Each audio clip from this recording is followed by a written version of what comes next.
Hello, hello. Welcome back to the inaugural relaunched first episode of Flip the Script with Vic. I am beyond excited to now be in a video format and to also bring you my beautiful soul sister, Daphne Lauren Bravo, today. I love her for so many reasons that I'm going to share with you guys, but I think the best part about her is that she has ignited in me a passion to become a better version of myself. She has helped me remember my Cuban heritage in a whole new way. And she has been such a beautiful mirror for my own expansion, for my own dreams. Like, I can hear myself getting choked up because I just love you so much. And I am so excited you're here with me. So please share more of like who you are, what you do, all of your magic. Sister, thank you so much. I mean, what a freaking intro. Oh my gosh. The feeling is mutual. The way you and I have, as I was just saying, fanned each other's flames into like this beautiful, beautiful evolution that I've watched you go through and myself together over this last couple of years has been delicious. So, who am I? Thank you so much for having me. I'm Daphne Lauren Bravo. I am a spiritual strategist. I am a color expert. I am a Reiki healer. And more than anything, I'm a leader looking to help women become their most brilliant, self expressed selves. And you do just by being yourself. I want to start with the color because I feel like that really blew my mind when we first met. So Daphne and I met online years ago in 2021. She is in New York, I'm in Georgia, and just over the years the universe has really shown us ways in which we are each other's like equal half almost. She has a lot of Scorpio alchemy energy. I have a lot of Taurus grounded energy. But in meeting Daphne in this online container, you really focused on color mainly then, and you had some of your ritual roses and things. But just explaining to me how you use color as a talisman to help make change in your everyday life. I would love for you to walk people through that because it blew my mind. Yeah, thank you. So color was really something that grew out of my corporate background, and that is because I spent almost a decade exclusively wearing black, like head to toe, inside and outside, undergarments, everything. I was a black girl, and it was part of the corporate culture. And later to find out that it was also a security blanket for all of my unexpressed emotions and for all of my withheld, stuck energy. And so it became that security blanket of, we all love to wear that black clothing, right? Because it makes us feel slimmer and it literally energetically shares none of ourselves. So when we wear black, we actually become an absorbing agent energy wise. And that's why we get a little more hot when we're in the sun, right? That's an exaggerated version of that. But in everything. So if you're in a room and you're sad and you're wearing black and you're filled with sad people, what's going to happen? You're going to absorb a lot more of that energy. So what started happening to me naturally is after I left the corporate world in 2015, I stopped wearing black because I had no need to wear black and I started feeling a lot better. As I started to learn about the chakra system, I was really impressed by the fact that every chakra had a color and I learned about the light spectrum and the way that black actually blocks and white expands what you're able to receive. So I started playing with those concepts and learning about how to use color purposely to set intentions and to unblock pieces of my life. Now, you have to understand it was a revolution for me visually also because I'm an artist. So, all of a sudden, all of these colors that people play with and the colors that we're attracted to, I started noticing patterns that then tied back to those chakra systems that I had learned about by becoming a yoga teacher after my corporate life. And so I now use this color to really help people understand, like when they're attracted to a certain color, what that means, when they're repulsed by a certain color. And also, I use it as, like you said before, a talisman where if we're blocked in a certain chakra system, which then correlates to a certain emotional belief or structure, we can actually use that color visually to use our eyes as a portal of healing, right? All know that the more senses we use to learn anything or heal anything, the more effective we are. So, this is a way to actually bring those deep emotional healing methods into a visual system. Yeah, and I think it makes it so much more impactful. Like I notice now when I'm reaching for black or when I've been wearing a lot of blue lately, which my throat chakra is like very unleashed. And you gravitate towards these colors. So notice, like, are you picking more orange? Are you picking more black? And it's not to say that you shouldn't wear black, right? But it's Yeah. just noticing when you choose it. Like I actually love it when I'm on my period or in my like late luteal phase and I don't have a lot of energy. I'm like, okay, I will gladly suck your energy. Like, please bring it to me, you know? And I think color was just the start of so much because then you even shared that like different colors correspond to different days. And I know you have that as part of your kind of holy shift work and the membership that you have. And what is, I would say, the colors, the base, but then what are kind of the other, I guess, values that you bring to the table? Because I think they're really important in your work and they're so interwoven in who you are and also who Monarch Mystery School is, which we'll share more about in a little bit. But that's the mystery school that you and I have together. Yeah, so thank you for asking that because I think that after leaving corporate, to your point, that moral aspect became the most important and the leading factor. So and that being the excuse me, and that being the intention of why I was making all of these changes and why all of this information I believe the universe was kind of presenting to me. So yes, there's a 7-day color order to our week, our 7-day week, and a lot of my membership work and a lot of my client work is to help people, specifically women, really align their bodies and their lives with this flow of intention in order to receive their goals more quickly and with more ease. So, what happens is that in a very male structured society that we live in, success is really about the goal. And we as women are uniquely qualified to work with that intention, that flow, that natural energy cycle, right? You were just mentioning before, like your luteal phase and how you're using different tools during that phase of your personal cycle, right? In order to navigate the natural energy. So, the color cycle is an external, the moon cycle is an external calendar, right? And then the internal calendars become that luteal phase, that menstrual cycle, and how we're choosing, even if we're not actively menstruating, how we're choosing to interact with those colors, whether it's aligning with the external moon cycle or with the day of the week. It's really just an energy channel for us women to become more aligned with our actual circumstances and our 3D universe, right? So my Holy Shift portal is a portal of tools to help you realign your life through time, through those body signals that we were talking about before, right? Your throat chakra opening up, allowing yourself to look at tools from a local kind of prescriptive nature where we're addressing physical 3D issues with color or spiritual tools. And then lastly is you mentioned those ritual roses. So that ritual piece that keeps us connected with that ancestral knowledge that really lives in our bones. So those are really the three pillars of the work that I do. It's all about that alignment with time because that masculine structure is needed, but the way we women work in it is a little bit different. Oh, it's very And different. right, right. So it's finally helping women not feel broken in that 24-hour cycle that we're not meant to be like little hammers constantly, consistently performing within.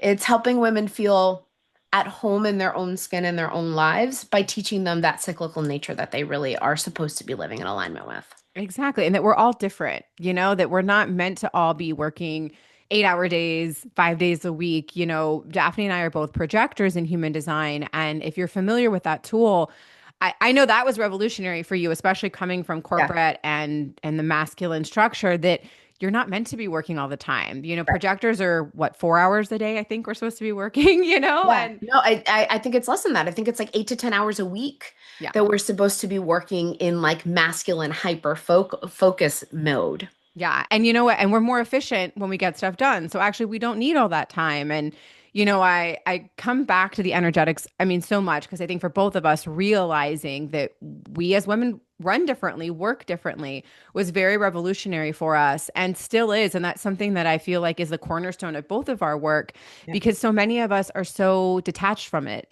Yes. and so lost a little bit in the masculine. And I would love for you to speak to that a little bit because I've seen your swing back into the feminine, back into your balance. Mhm. And I know you were far more masculine before that, which I can't even fathom. So how has that journey been? Because I do feel like it's a bit of a pendulum swing, right? Because I did Yeah. the same thing. It was like, okay, let me go from this super hyper masculine to, oh my gosh, I'm only wearing flowy outfits and I'm being way too feminine and I'm saying, oh, I don't feel like it, so I'm not gonna do it, and like that's not it. Yeah. Yeah, so it's been quite a pendulum swing, and that's the perfect metaphor there. Because in my corporate world, so I spent a decade as the corporate retail handbag buyer for Macy's. So that was very much about goal setting, managing 700 plus stores, looking at marketing plans, and everything was goal oriented, right? It really didn't matter whether there was a hurricane, whether the country was shut down, or whatever was happening socially. Those numbers had to be hit come hell or high water. And so I spent so much of my life first at NYU training to be in that environment and then in that environment. And it really consumed me, right? So the reason why I really left was because my body was craving that feminine balance, and the universe forced my hand by literally. I became pregnant with my first child, and I realized very quickly that I had none of that balance. That was my mirror point. That was the really reflection point where I was like, wow. I have this baby and no love to give it, and no really, and love to give it is harsh, but no softness, I think really was what I felt. No softness to share or to teach. And so I made that hyper pendulum swing decision to just cold turkey leave corporate. And I trained yoga and I became, like you said, like this hyper feminine, flowy. I was trying to reject basically everything that I felt had hurt me in my former life. So then I took to paper flowers. I became a handmade artist and I found a lot of success. But the reality is that in my desperate attempt to feel worthy as being this flowy, unstructured human, I ended up recreating the same bullshit I had just left. Yep, just with a different name, a different label, but it's still the same shit. Right? So then, like I feel like I'm here and I'm not. I'm actually here again. And so it's been quite a journey back and forth because then I really committed to the feminine and I was like, I'm gonna be Reiki and I'm just gonna do yoga. And I was like, and I'm business, nothing. I know nothing about numbers. I don't have to even make money. It's I'm gonna fine. forget all of that I learned and spent money on. Forget all Like that. business In fact, I'm school, going to nah. hire people to teach me who don't have any credentials, and they're going to teach me how to do what I already did. But see, okay, but you're not the only woman that does this. Like, I think this is a really important conversation because we talk about this all the time, like the fake pretend.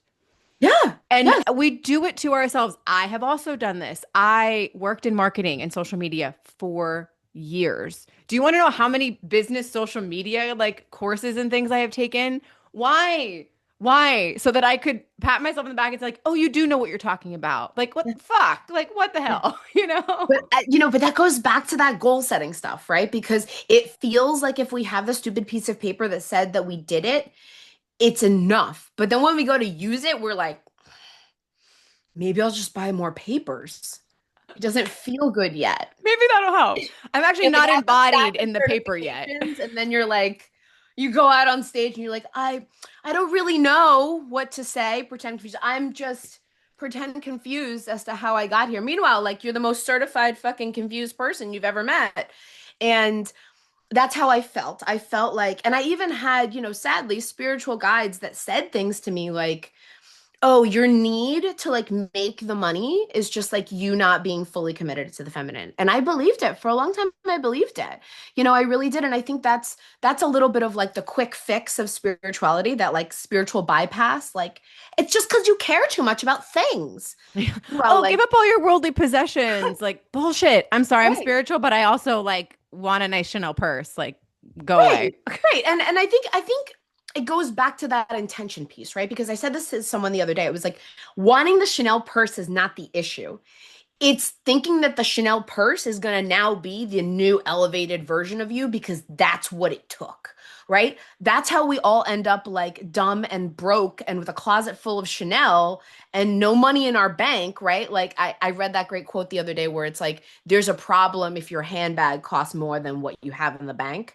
Like, that's not spiritual responsibility, right? And that's not balance. And that's I think what really has attracted you and I to each other. And what really created Monarch Mystery School, which is our mystery school, together is that idea that we are not supposed to be consuming for our worth. We're supposed to be creating, right? Mhm. Like we're not made to be consumers and providers, right? Like that's a male job, but we've been tricked, for lack of a better word, or conditioned to do things differently, which is why, I found myself in that pendulum swing of like, oh, this is good. This feels good, but it's not worthy enough. Okay, it's coming back over here. Okay, this is worthy enough, also going to kill me. Coming back over here. And when you get in the middle, it's that realization that, like, no, actually, there's a structure that holds our delicious flow and that allows us to be super in alignment with what's inside, but doesn't ask us to like pour ourselves out to get the Chanel bag. The Chanel bag is a natural overflow because we're elevated to meet that Chanel bag, right? Exactly. We're matching it. And I think, as you were talking, I keep just thinking about, we're both moms as well. And so, Yes. on top of all of the spiritual shadow work and business and things, you've got motherhood. And now, if you're pouring from an empty cup, if you're not pouring from that overflow, like you're not just affecting yourself and your business, now you're affecting like your entire life. And we've both talked about this, but I want to talk more about the struggle of doing it all, right? Because truly we can't. And I feel like it's when we create freedom in our lives that allows us to use perhaps our time in a different way. Maybe our money in a different way, right? I really believe when women have money, we give back to our communities, we give back to those around us. It's Right. very circular, right? We're not thinking of just ourselves. Mhm. But that motherhood piece, I think, man, it can throw a wrench in things sometimes in a Yeah. really beautiful way, but it's hard. So when I think about motherhood and the wrenches that it throws in what feels like my goals and my desires and all of that, I'm reminded that our pace is different. And I'm reminded that that's what we're here to like literally heal is that wound that thinks that because today my baby needed more of me or my child needed, more guidance or whatever it is that child need is in conflict with our desire in that moment. I try to think of it or I try to reframe it as a beautiful reminder of like, but we're the nourishers. And if not us, then who? And I think that goes back to what I was saying before. Like, as much as we can as women create real wealth, and we are literal natural attractors of wealth, the problem is we're not taught to attract like women. We're taught to attract like men. So then when we have to give like women, all we think about is the time that that's taking from us being like little men. And so that's to me where that conflict constantly exists because we don't think about our male structure as a nest where we can feel safe and relax into, right? Instead, we're looking at it as like we have to lay the eggs, we have to build the nest, we have to sit on the eggs, and then we still have to feed the thing that comes out of the egg, all while making sure the nest doesn't fall apart. The predators are around, like because we're taught to do it all. I feel like when it comes to motherhood and our dreams, like we feel like we have to pick and choose.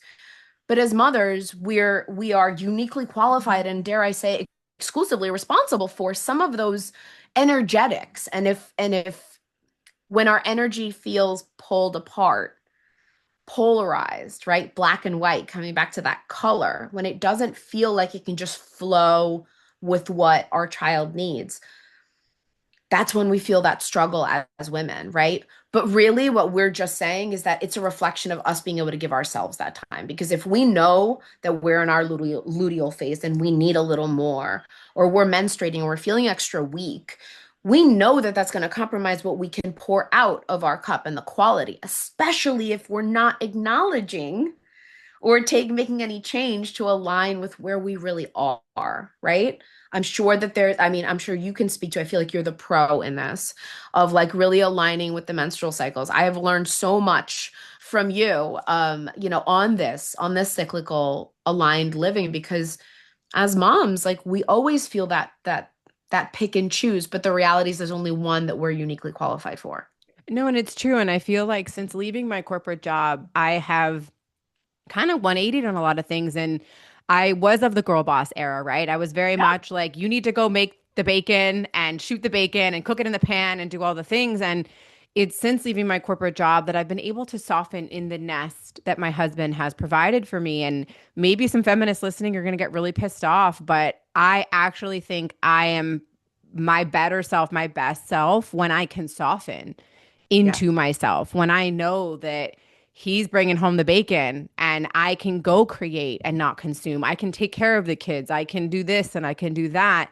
It feels really good, but it's really different than what I thought. And it took a little bit of adjustment in me and in our relationship because Yeah. I wasn't letting him do things. I was trying to do everything. Yep. And then I was getting pissed about it, Yep. you know? I'm so tired. Why am I choosing to do everything? But when you let them, when you actually give them the space to stand up and do what they need to do, it makes a difference. Not just energetically, but really I feel like the whole dynamic of our family, like my kids act different, all of it. Like there is something to be said for the feminine energy and the nurturing aspect that we bring, and men and their like masculine protector energy. Like you need both. And yes, you embody both inside of you, absolutely. But it is nice when you can only fully express one of them and not have to carry both and express both so fully. You know what I mean? Yeah, so I think that's something that I really wanna talk about a little bit, and that's that we actually can't do both at the same time. Just in the same way that we cannot listen and speak at the same time, just as the same way, like it's actually physiologically impossible. You don't retain all of everything if you're trying to do both at the same time. So then where I look at like society and I look at like this trend towards like the mom does everything.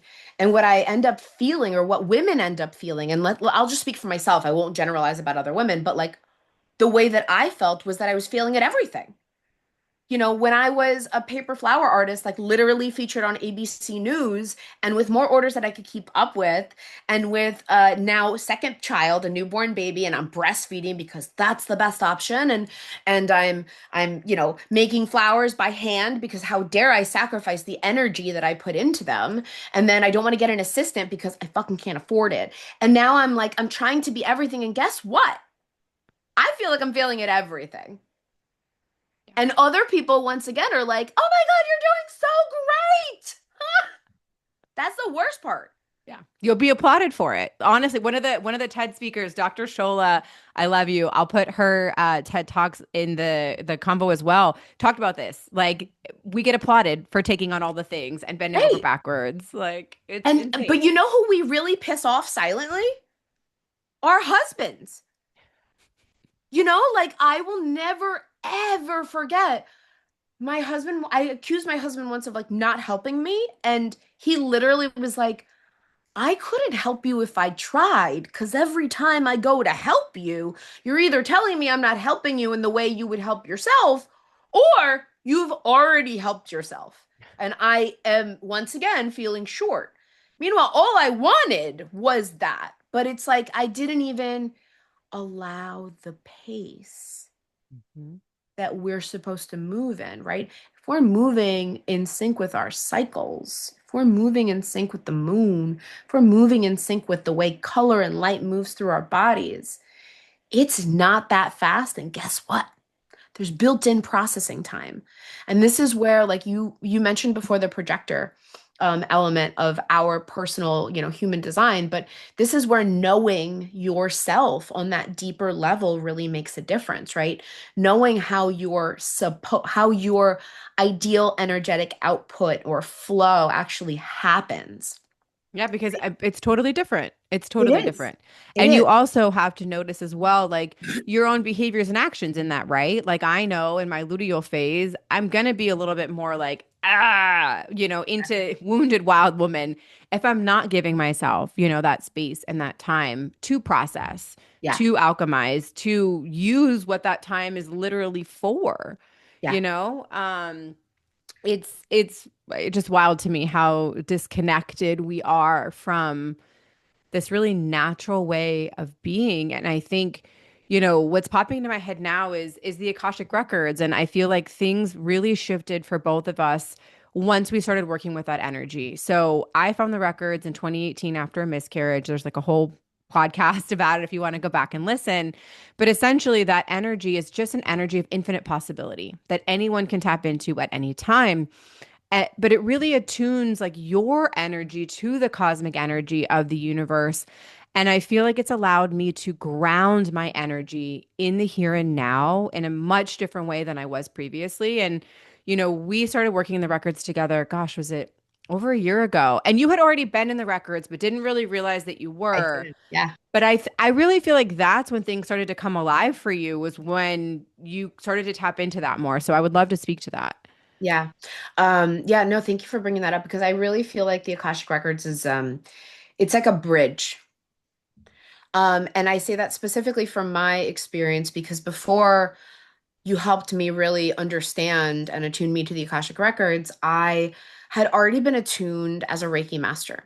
And what was really interesting for me about being a Reiki master was that I felt like there was this part of me that had been activated, but it was actually really difficult for me to tap in. It took a lot of energy for me to tap into what felt like this pillar of light that I was now aware of and knew how to tap into, but like it felt like I was constantly digging.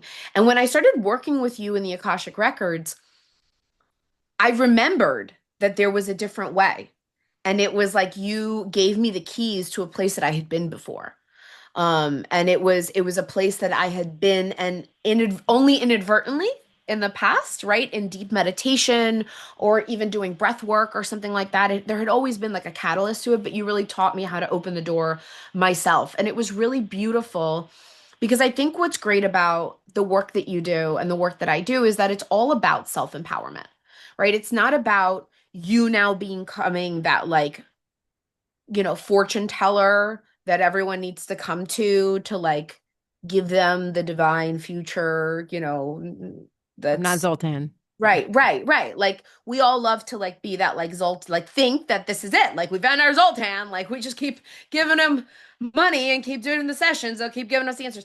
But I love that all of our tools actually empower people. Yes, there's moments of crisis where we need a Zoltan, whatever, Zoltan, to whatever it is. I don't know. Maybe I'm saying it whatever. wrong. Like sometimes we need that, right? Like we need to go to someone, we need to and be like, "Hey, hook me up to your machine for a second, bring me some light, like, tell me what I need to know to snap me back in." But when you're snapped back and you get to tap into yourself and your own wisdom, it's so beautiful to see what can come out and what was already there, right? Because none of this is new. Going to the Akashic Records, you reading my Akashic Records wasn't you telling me something that lived within you that I needed to know. It was something you were reading from myself. And I love that that's what you do in Akashic Awakening. Like the fact that you have a training program to like really help women tap into themselves.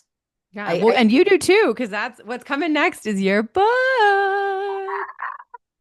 yes. Yes. Because, Yes. yes, So that's coming out this week. So tell us more. Tell us all the things, please. yes, so back to Brilliance, a 30-day journey to unfuck your brain and return to bliss. Yes. So, we're going really authentic here. It's a bit of my story of how I guess I lost my brilliance and how I found it again. And then I actually take the reader through a 30-day moon cycle, which I align with the menstrual cycle and the color for you. And we kind of walk through the female pace of manifesting through intention versus normal societal goal setting. So it's meant to be kind of a foundation of all the things that I do and all the things that I teach, and really helping women understand kind of where we lost our way historically, because there's a whole chapter on that, in order to understand how we got here, right? Because a lot of women are like, oh, I'm a feminist, right? They just attach themselves to the title and they don't really think about how that manifests in their life. And I think that's very big in intention setting, right? Where you have to sit down and really ask why you're living this way. And this book kind of forces you to ask why you're living the way that you're living, and hopefully shakes you up enough to question and make some real change in order to find your brilliance. Because, Oh, you know it will. Daphne led us through a version of a workshop that is actually part of the book. And I think maybe a bonus if you sign up yes, during the pre-sale. yes, You ma'am. don't want to miss this workshop. It was amazing. And I had so many ahas, and so did the women, because the way that you speak about manifesting through intention just makes so much more sense. And I'm not going to give any of it away because I really want people to go read the book and take the workshop. But it was revolutionary. I have not seen anyone else talk about it this way. And I think it's the way that women need to manifest moving forward. And I've seen the practices like come to fruition in my own life and in our manifestations together as part of Monarch Mystery School, because that's the cool thing, is that we were both given this like soul dream, even though we don't live anywhere near each other. And we just felt so called to gather in these very specific places to activate ourselves, activate the earth, activate one another. But I really wanted you to be the first guest on this relaunch of the podcast, because I think our story of collaboration over competition is just one of the most beautiful things. And the fact that we have learned that we both fly higher together and separately, right? That actually us building up our own separate businesses helps what we're trying to do together, and Yeah. vice versa. Yeah. So yeah, I don't know if there's any more you want to share on Monarch or on collaboration, but it just, this is the way forward. And it makes me so excited because this is how women are meant to work together. Like it's time to get over some of the witch trial stuff. It's time to get over some of the old patterns and energy. And I think we're here to create that new template moving forward. Absolutely. Absolutely. Because I believe that we are the living example of what we're teaching. And, that collaboration over competition, that's such a tagline. But what it really looks like is me knowing myself and what I'm best at, and also being so honest and responsible with what I fucking hate. That it allows space, like we were just talking about our husbands and our male counterparts, right? It's allowing that space for somebody else to come in and shine their light in their fullness instead of you trying to be a half-rate version of that person who's actually an expert in that space. So, just to give a practical example, because I think it's actually magnificent, is our whole, social media campaign Oh, for yeah. Monarch, which I mean, I just have to throw this in here because this is a real masculine accolade, right? In the last, I don't even think it's 30 days. I think it's like more like 21 days. Monarch has quietly, with just Instagram posts, made over $4,000. And I think that's something to be said about the way that we made it. And that is, I have moments of connection with the Akashic records, which are just kind of like channeling moments, and I love writing in those moments. And so sometimes I'll just message Victoria a block of words that just came through, and I don't even feel like any shame of being like, "Hey, this is yours now. Go Here you do go. something with that." And here comes Victoria with her marketing magic, and she'll transform that into a post in like 40 milliseconds because that's her magic, right? And then we post it, and people are like, "Oh, this is delicious. It spoke to me."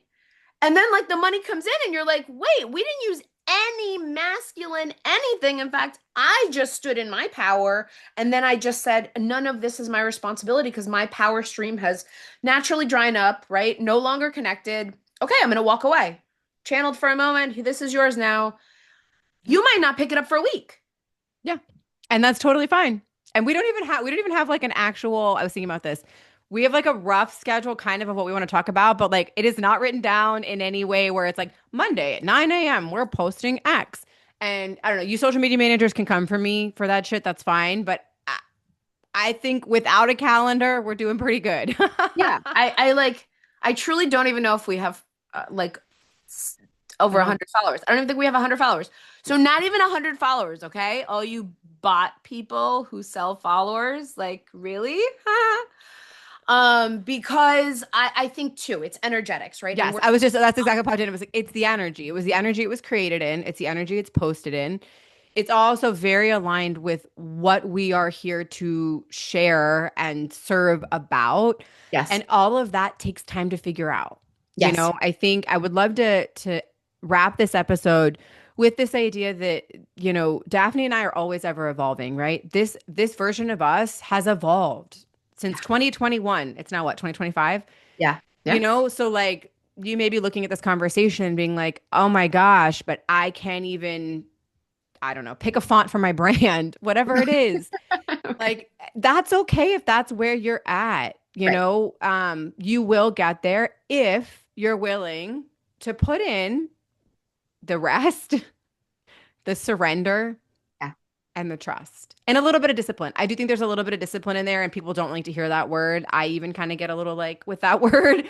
But I do think you have to have a devotion and a discipline to yourself and to your dream and to your craft to Yeah. discover what is your magic. Right. So that you know, to your point, like what I'm good at and what I'm not. And just to soften that discipline word, the reason why it feels so intimidating is because we think discipline means showing up the same way every day. Yup. And that ain't it, sister. That ain't it, right? There's a different cycle, there's a different flow. And to your point, if you're not putting in the work to figure out what that is for yourself, because it is different for you, that's the key that unlocks everything. That's the magical key. Yeah. Everyone wants to sell like follow my exact system. Yes. What I have seen, the systems work for a while. Okay. I have a client who I love. I've had to help unwind her from someone else's teachings, that, yes, got her success, but it burnt out her body, Yep. burned out her energy to the point where she didn't even want to work on her business anymore. Yep. And we're unwinding all of that so that she can figure out how she wants to build her business in a way that's in alignment with her. And so many of us we have to do that. We have to unlearn, unwind to figure out what works for us. So if you ever hear Daphne and I say, like, this is the exact way to do it, we've been like taken by a body snatcher because that's Yeah. not what we'll ever say to you.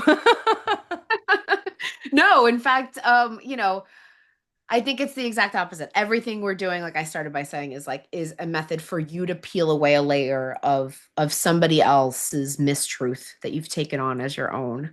And yeah, we're just here to help women expand themselves.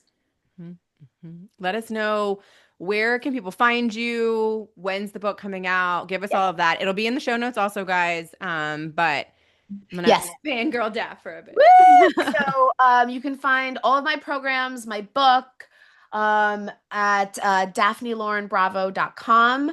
On Instagram, I'm Daphny Lauren Bravo. I'm going to spell that out for you. It's DaphnyLauren Bravo, Bravo. And the book comes out mid-September. It goes into pre-sale. And for all of you that actually purchase during that pre-sale period, it comes with a live webinar called Set Intentions Like a Woman. And it's all about you putting these real manifestation tactics into practice as a powerful, wealthy woman. Yay. I can't wait. The world needs it. Thank you, Daphne. Thank you guys for listening. Please comment. Let us know on Instagram if you liked this conversation, if there was any beautiful tidbits that really touched you. Daphne and I would love for you to come to one of our upcoming retreats. We have just, I think, one space left in Tucson in Yes. November. We've got some space in Bali in March and Mexico in May. But we would love to have you, or of course, in any of our digital programs and things. But thanks for being here, guys. Be good to one another. We love you. Mwah. See you next week.